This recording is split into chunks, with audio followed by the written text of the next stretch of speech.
Adeleke ti sọ̀rọ̀ o lọ́dún 2027 Bọ́lá Ahmed Tinubu òun la tẹ̀ka fún o òun là ń bá lọ.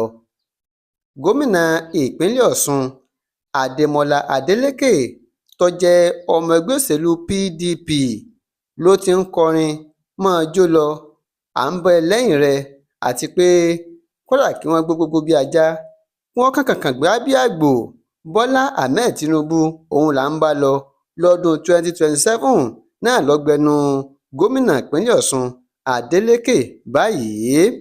Tẹ́ ò bá gbàgbé, ṣáájú ni Adeleke ti ń gbìyànjú láti darapọ̀ mọ́ ẹgbẹ́ òṣèlú APC tí ó sì gbé ẹgbẹ́ òṣèlú PDP tí ó jùúlẹ̀ pọ̀ bíi ọsàn àmukù tí ó sì lọ darapọ̀ mọ́ ẹgbẹ́ òṣèlú APC láti lè ṣe àtìlẹ́yìn gbẹ̀ngbẹ̀ng láwà fún ààrẹ Bọ́lá Ahmed Tinubu olówó orí ọkọ Rẹ̀mí. Ṣùgbọ́n ṣe ni àwọn àgbẹ̀ ẹgbẹ́ kan nínú ẹgbẹ́ òṣèlú APC wọ́n ń dínà mọ́ Adeleke láti darapọ̀ mọ́ ẹgbẹ́ APC.